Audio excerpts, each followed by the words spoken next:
नमस्कार।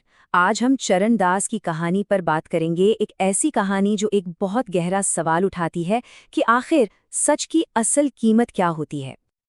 तो चलिए सीधे मुद्दे पर आते हैं। सवाल ये है, क्या कोई चोर सच्चा हो सकता है? मतलब सुनने में ही कितना अजीब लगता है ना? चोर और सच्चा। चोर का काम तो चोरी करना है, सच्चाई से उसका क्या वास्ता? पर पता है, यही यही जो विरोधाभास है ना, यही इस पूरी कहानी की जड़ है। तो कहानी की शुरुआत होती है एक गिरफ्तारी से, लेकिन ये कोई मामूली गिरफ्तारी नहीं थी। ये एक ऐसी घटना थी जिसने सिर्फ एक चोर को नहीं पकड़ा, बल्कि कह सकते हैं कि पूरे समाज की सोच पर ही एक सवाल खड़ा कर दिया। तो होता ये है कि एक हवलदार चरण दास नाम के एक चोर को पकड़ लेता है। अब यहाँ तक तो सब कुछ नॉर्मल है, बिल्कुल सीधा साधा मामला। एक और चोर पकड़ा गया, सलाखों के पीछे जाएगा। इसमें नया क्या है ना? लेकिन जैसे ही उसे दरबार में पेश किया जाता है, पूरा माहौल ही बदल जाता है। वहां जितने भी मंत्री थे, सिपाही, बड़े बड़े अधिकारी, सब उसे देखकर जोर जोर से हंसने लगते हैं। जरा सोचिए, एक चोर को देखकर गुस्सा नहीं आ रहा, डर नहीं लग रहा, बल्कि सब हंस रहे हैं। अजीब बात है। और पता है वो हंस क्यों रहे थे?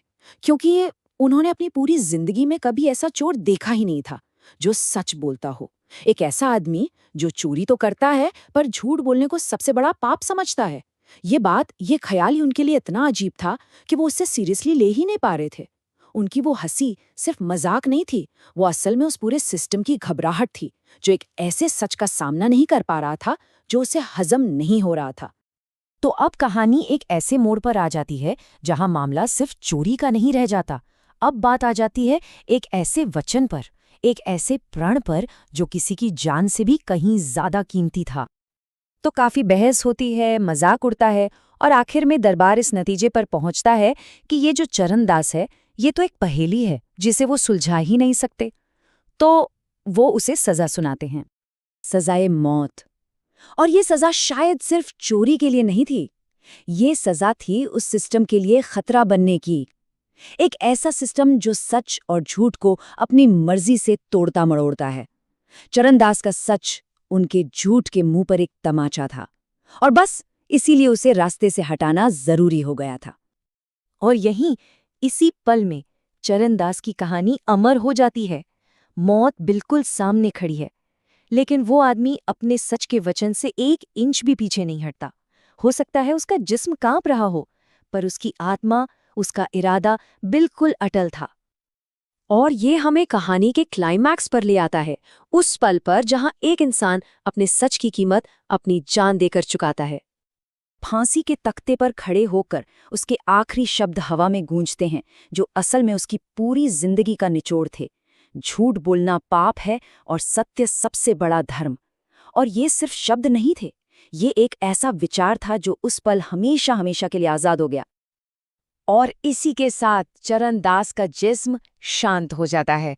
दुनिया की नजरों में कहानी यहीं पर खत्म हो गई। लेकिन यहीं पर आता है कहानी का सबसे बड़ा मोड़।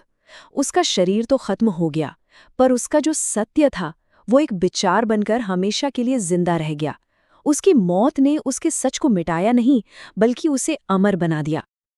तो आखिर चरणदास की विरासत क्या है? क्या सबक मिलता है हमें इस कहानी से? चलिए देखते हैं। सबक बहुत सीधा है पर बहुत गहरा भी। पहली बात तो ये कि सच्चाई का रास्ता आसान नहीं है, मुश्किलों से भरा है, अकेलेपन से भरा है, लोग मजाक भी उड़ाते हैं। और दूसरी बात कि आखिर में यही वो रास्ता है जो किसी इंसान को उसके जिस्म के मिट जाने के बाद भी उसके विचारों में, उसके उसूलों में जिंदा रखता है। अमरता शरीर की नहीं, उसूलों की होती है। और हम इस बात को इसी एक सोच के साथ खत्म करते हैं। चरणदास भले ही मर गया, पर उसका सच आज भी जिंदा है, हर उस इंसान में जो झूठ के आगे सिर नहीं झुकाता। ये कहानी सिर्फ एक चोर की नहीं है, ये कहानी हर उस इंसान की है जो कितनी भी मुश्किल क्यों ना हो, सच के साथ खड़ा रहता है। तो सवाल बस ये रह जाता है कि क्या वो सच आज हमारे अंदर भी जिंदा है?